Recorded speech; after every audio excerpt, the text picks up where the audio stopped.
The phone slipped from her trembling hands as the doctor spoke 3 words she would never forget. If only you came sooner. In that moment, every ignored sign, every delayed decision, every moment of denial came crashing down, and love stood face to face with regret. They said it was just stress. That's what everyone told Emma when her mother began forgetting small things, misplaced keys, missed calls, unfinished sentences. Life was busy, unforgiving. Bills had to be paid. Work deadlines mattered. There was always tomorrow. Her mother, Clara, laughed it off too, brushing away concern with a tired smile. "I'm just getting old," she'd say, waving her hand dismissively. But Emma noticed the cracks. Clara repeated the same stories, forgot familiar routes, stared blankly at photographs that once sparked joy. At night, Emma lay awake, guilt gnawing at her chest. She Googled symptoms, read articles, then closed her phone and told herself she was overthinking. Fear was easier to ignore than face. Clara had raised Emma alone, sacrificing her dreams so her daughter could chase hers. She worked double shifts, skipped meals, stayed awake through fevers and heartbreaks. Yet now, when Clara needed attention, Emma convinced herself there was time. One evening, Emma found the stove left on, smoke curling through the kitchen. Clara stood frozen, confused, eyes wide with fear. "I don't remember turning it on," she whispered. Emma laughed nervously, opening windows, forcing calm. Inside, panic screamed. That night, Emma promised herself she'd book an appointment. Tomorrow. Always tomorrow. She didn't know that tomorrow was already slipping away, quietly and mercilessly. The signs grew louder, harder to dismiss. Clara stopped answering phone calls. She wore mismatched shoes, forgot to eat, sometimes forgot Emma's name. Each moment chipped away at Emma's denial. Still, she hesitated. What if it was nothing? What if doctors confirmed her worst fears? One afternoon, Emma returned home to find Clara sitting on the floor, surrounded by old letters and photographs. Tears streamed silently down her face. "I don't know who I am anymore," Clara whispered. Those words cut deeper than any diagnosis ever could. Emma hugged her tightly, heart pounding. "You're my mom. You're Clara. You're everything to me." But Clara's eyes remained distant, searching for memories just out of reach. Friends advised rest. Relatives said, "It happens with age." Society had taught Emma to normalize suffering, to delay care, to stay strong instead of seek help. She absorbed those words like permission to wait. That night, Emma watched her mother sleep, listening to each breath. Regret crept in quietly. What if waiting was a mistake? What if love required action, not comfort? She opened her laptop, typed symptoms again, and this time didn't close the page. The words blurred through her tears. Alzheimer's, dementia, neurological decline. Fear wrapped itself around her chest. She booked an appointment. 2 weeks later. It was the earliest available. Emma exhaled, relieved, unaware that time was not on their side anymore. The morning of the appointment arrived, but Clara refused to get dressed. She stared at the mirror, frightened by the reflection staring back. "That woman isn't me," she said softly. Emma's patience cracked. Stress spilled into her voice. "Mom, please. We're already late." The words hung heavy in the air. Clara flinched. Guilt followed instantly, but it was too late to take them back. Clara shuffled silently, hands trembling. On the drive, Emma tried to fill the silence with reassurance, but the damage lingered. Regret tasted bitter. At the clinic, paperwork felt endless. Clara became agitated, overwhelmed by questions she couldn't answer. Emma answered for her, feeling her mother slip further away with each form. The doctor examined Clara carefully, asking gentle questions, testing memory and reflexes. Clara failed most of them. Emma's chest tightened as she watched confusion cloud her mother's face. "We need further tests," the doctor said carefully, "and we should have seen her earlier." Those words echoed in Emma's head. Should have. Could have. If only. Tests were scheduled. Scans. Evaluations. Waiting rooms became their new reality. Clara grew quieter, withdrawing into herself. Emma tried to stay strong, but every delay felt like a punishment. At night, Emma replayed every ignored sign. Every moment she chose convenience over concern. Love over denial would have changed everything, or so she believed. She didn't know yet how close they were to losing everything. The collapse happened suddenly. Emma returned home one evening to find Clara unconscious on the kitchen floor. Her heart stopped. Time shattered. She screamed for help, shaking her mother, begging her to wake up. No response. The ambulance arrived in minutes that felt like hours. Sirens screamed through the streets as Emma clutched Clara's hand, whispering apologies between sobs. I should have listened. I should have helped sooner. Please don't leave me. At the hospital, doctors moved quickly, voices sharp and urgent. Emma stood frozen as machines beeped and doors slammed shut. Then came the sentence that broke her completely. She had a severe neurological episode. The signs were there. Ignored. Dismissed. Delayed. Emma sank into a chair, shaking. Regret crashed over her in waves. Love without action had failed them both. Hours passed before a doctor returned. Clara was stable, but critical. The damage was significant. Recovery uncertain. Emma sat beside her mother's bed, watching the rise and fall of her chest. She spoke softly, telling stories, reliving memories, begging forgiveness. Tears soaked the sheets.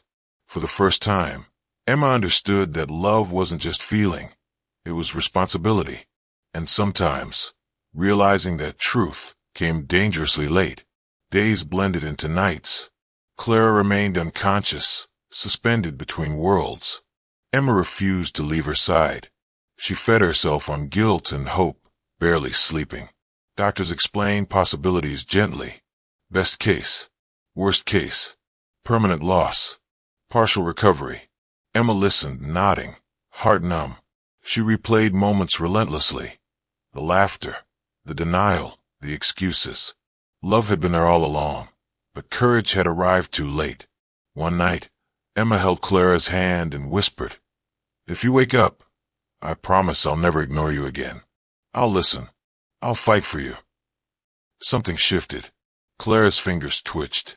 Emma froze, breath caught in her throat. "Mom," she whispered. Another small movement. Tears spilled freely.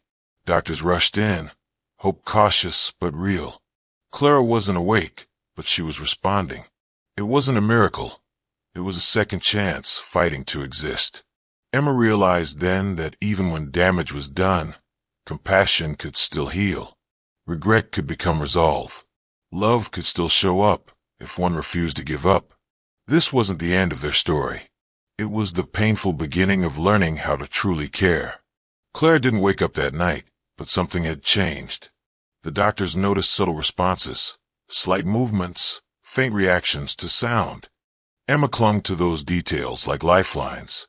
She spoke to her mother constantly now, no longer afraid of sounding foolish. Fear had been replaced by urgency. "I'm here, Mom," she whispered. "I'm not going anywhere." She talked about childhood memories, burnt pancakes on Sunday mornings, late-night homework sessions, the way Clara used to hum while folding laundry. Emma realized how often she had rushed through life without truly seeing these moments. Now, every memory felt sacred. The doctors warned her not to expect too much. Recovery would be slow, uncertain, possibly incomplete. Emma nodded, but inside, she made a silent vow. She would be patient. She would be present. Even if Clara never fully returned to who she once was. Sleep came in short, restless bursts.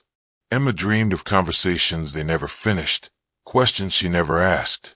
Each awakening brought fresh resolve and deeper regret. One morning, Clara's eyes fluttered briefly before closing again. It lasted only seconds, but it shattered Emma completely. She cried openly, relief and sorrow tangled together. "She's fighting," a nurse said softly. Emma understood then. Love didn't end in guilt. It continued through care, endurance, and forgiveness. She could not change the past, but she could change everything that came next. When Clara finally opened her eyes, they were filled with confusion. She didn't recognize the room or Emma. That hurt more than anything else. "Hi, Mom," Emma said gently, forcing a smile through trembling lips. Clara stared at her, frightened. "Who are you?" The words shattered Emma's heart, but she didn't break. She took Clara's hand. "I'm Emma. Your daughter. You're safe." Doctors explained that memory loss was expected. Some memories might return. Some might never. Recovery wasn't linear. It was fragile, unpredictable. Emma stayed calm on the outside while collapsing inside. This was the price of waiting too long. The cost of denial. Days turned into weeks. Emma learned how to help Clara eat again, walk slowly, speak patiently. Every task required gentleness. Every moment demanded empathy. Sometimes Clara cried, overwhelmed by gaps in her mind. Emma held her tightly. "It's okay not to remember everything. I'll remember for both of us." Late at night, Emma whispered apologies Clara couldn't fully understand. She forgave herself slowly, realizing regret could either destroy her or transform her. Love became quieter now, less dramatic, more intentional. And though Clara's memory faltered, something else remained strong. The emotional bond, unspoken but deeply felt. Love didn't need perfect memory. It needed presence. Rehabilitation was exhausting for both of them. Clara struggled with frustration, anger, shame. She hated depending on others. Emma saw glimpses of the strong woman her mother once was, trapped behind moments of confusion. "I'm broken," Clara whispered one afternoon. Emma knelt in front of her. "No, you're still you, just different." They celebrated small victories, remembering Emma's name, recognizing her favorite song, laughing at old photos. Progress was slow, but real. Emma left her job to become Clara's full-time caregiver. Friends questioned her choice. "You're sacrificing everything," they said. Emma shook her head. "I'm choosing love." There were days she felt overwhelmed, angry at herself, angry at the world. But even in exhaustion, she stayed. She had learned what ignoring signs could cost. One evening, Clara suddenly held Emma's face. "You waited too long," she said softly, not accusing, just honest. Emma nodded, tears falling. "I know. I'm so sorry." Clara pulled her into a weak embrace. "You're here now. That matters." Forgiveness came quietly, not as relief, but as release. Emma realized second chances weren't about erasing mistakes. They were about honoring lessons. And this lesson would stay with her forever. Months passed. Clara improved, but she was not the same. Some memories returned. Others remained lost forever. Emma learned to grieve the mother she once had, while loving the mother she still did. They developed routines. Morning walks, music therapy, storytelling nights. Emma retold their shared past so it wouldn't disappear completely. Clara listened with fascination, as if hearing a story about someone else's life. Sometimes she laughed. Sometimes she cried. Emma noticed something unexpected. Clara became gentler, more present. Without the weight of old worries, she lived in the moment. Love came easily. Emma, too, changed. She became slower, more observant, more grateful.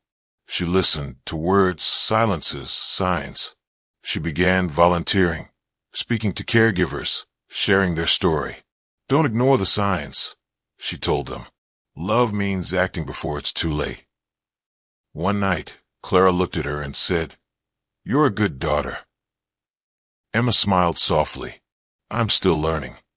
The pain hadn't vanished, but it had meaning now, and meaning made it survivable.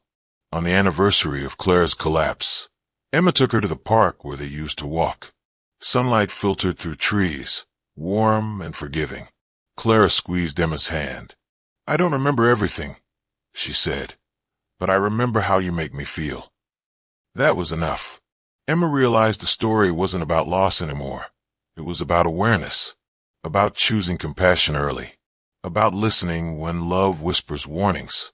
They sat quietly, watching families pass by.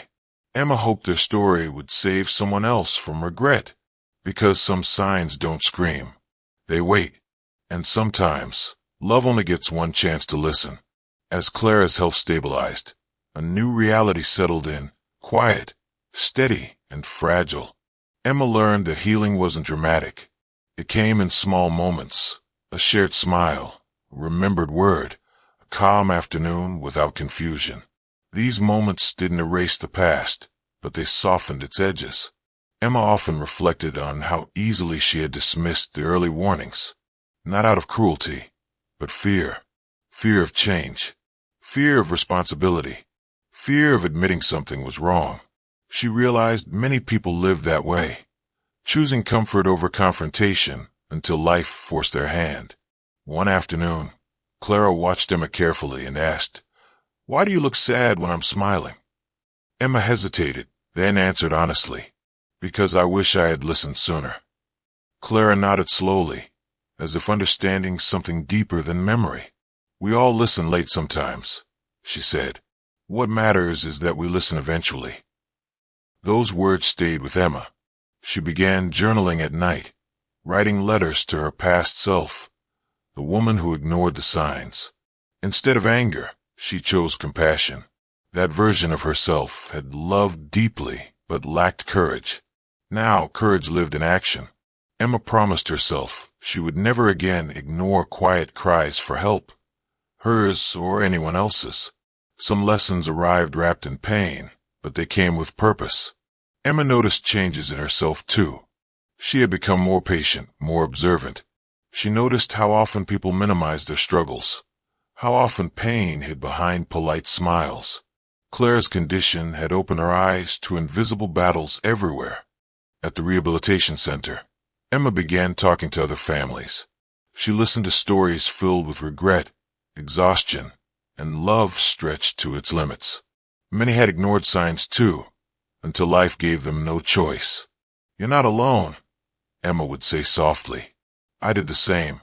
Clara, in her own way, became a teacher. Though her memories faded, her empathy grew. She held strangers' hands, smiled at their tears, offered comfort without words. It was as if losing parts of her past had made space for pure compassion. One evening, Emma watched her mother gently reassure another patient. Tears filled Emma's eyes. Even broken, Clara was healing others. That night, Emma realized something profound. Second chances weren't just about fixing mistakes. They were invitations to live differently. The pain they endured had transformed into awareness, and awareness carried responsibility.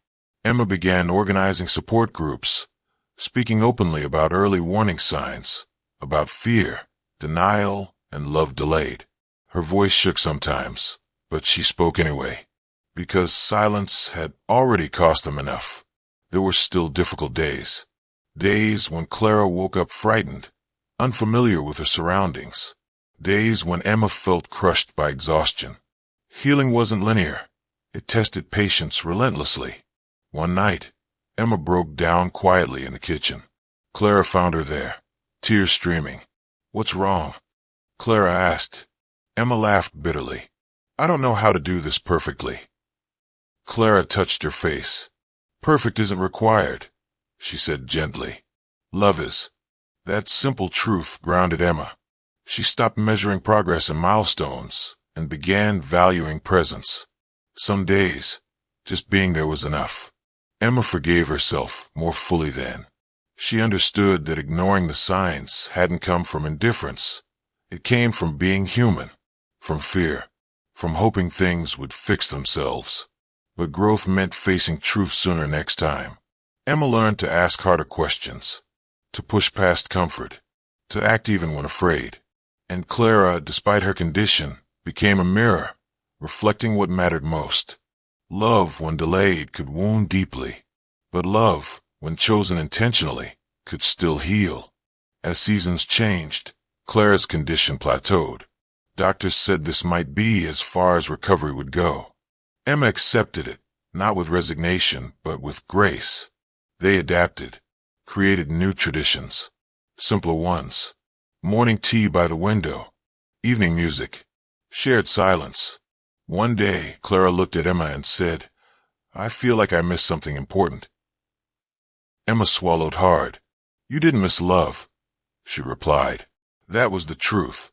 Despite everything, love had remained. Emma realized the story wasn't about what was lost, but about what endured. She no longer asked what if as often. Regret had taught its lesson. Now gratitude took its place. She became vigilant, checking in on friends, urging loved ones to seek help, to listen to their bodies, their hearts. "Don't wait," she'd say. "Waiting is the most dangerous choice." Clara squeezed her hand one evening and smiled. "You learn," she said. Emma smiled back. We both did. Looking back, Emma understood that life rarely gives loud warnings. It whispers. It nudges. It leaves signs we must choose to notice. Ignoring them doesn't make us bad. It makes us human. But listening makes us brave. Emma had once believed love was enough. Now she knew better. Love needed action, attention, courage. Clara rested peacefully beside her, eyes half closed, breathing steady. Emma held her hand, feeling the quiet strength of survival. They hadn't escaped unscathed, but they had emerged aware. And awareness, Emma learned, could save lives. This chapter of their story wasn't about tragedy anymore. It was about transformation, about learning too late, but not too late to matter. Their pain had become purpose, and that purpose was simple. Listen sooner. Love louder. Act before regret has a voice. One quiet morning, Emma noticed Clara watching the sunlight dance across the wall. There was peace in her expression, something rare, something earned. Emma sat beside her, feeling the weight of everything they had survived. "I like mornings," Clara said softly. "They feel new." Emma smiled. "They are." She realized then that second chances didn't always look like restoration. Sometimes they looked like acceptance. Clara might never fully return to who she once was, but she was still here, still loving, still present. Emma had stopped wishing for the past to change. Instead, she honored it by acting differently now. She scheduled regular checkups. She listened carefully to Clara, to herself, to others. The signs that once frightened her now empowered her. One afternoon, a neighbor thanked Emma for encouraging her to seek medical help early. "You saved my husband," she said. Emma didn't feel like a hero. She felt like someone who had learned the hard way and refused to let that pain be wasted. That night, Emma held Clara's hand and whispered, "I almost lost you." Clara squeezed back, "But you didn't." And that truth carried a quiet strength, one built not on perfection, but perseverance. Clara's moments of clarity became precious gifts. During one such moment, she asked Emma, "Did I do okay as your mother?" Emma's throat tightened. "You gave me everything." Clara smiled faintly. "Then I'm glad." Emma realized how rarely people asked that question while there was still time to answer it. Love was often assumed, but not always expressed. She made a habit of saying what mattered now. "I love you. Thank you. I'm here." The fear of loss had sharpened her awareness. She no longer postponed tenderness. Clara's condition remained fragile, but stable. Some days were harder than others. But Emma no longer measured life by outcomes, only by connection. One evening, Clara rested her head on Emma's shoulder. "You're strong," she said. Emma smiled softly. "I learned from you." Strength, she realized, wasn't avoiding pain. It was facing it together. And though the signs had once been ignored, the lesson now lived loudly in Emma's heart. As time passed, Emma noticed how deeply this experience had reshaped her. She became gentler with others and with herself. She understood now that many people were quietly overwhelmed, afraid to ask for help. She volunteered at clinics, spoke at community events, and shared their story, not for sympathy, but awareness. "Listen early," she would say. "Love isn't just patience, it's action." Clara often accompanied her, smiling quietly, holding hands with strangers. Though her memories were incomplete, her kindness was intact. One listener approached Emma with tears. "I ignore my father's symptoms," she said, "until today." Emma hugged her. "It's not too late." Those words mattered more than anything. Emma realized that pain didn't disappear when lessons were learned, but it transformed. It softened into purpose. And purpose, she learned, could save others from walking the same road blindfolded. On a calm afternoon, Emma and Clara sat watching birds gather on a wire. Clara pointed and laughed softly. "I feel happy," she said. Emma held on to that moment tightly. She had once believed happiness was certainty, control, predictability. Now she knew better. Happiness was presence, attention, courage. The signs they ignored had nearly cost them everything, but they had also awakened something profound. Emma whispered, "I'm glad we're still here." Clara nodded.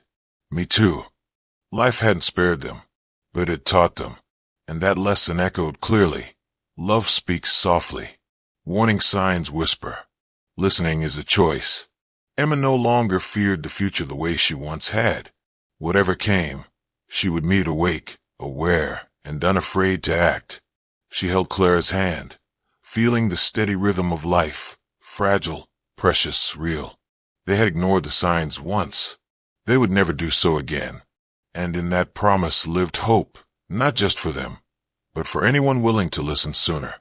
Because sometimes, love doesn't need more time. It needs attention. Some warnings whisper. Some love waits too long. If this story touched your heart, let it remind you to listen sooner, love braver, and act before regret speaks. Like, subscribe, and join our Heart Angels family, where stories heal hearts. Blue Heart.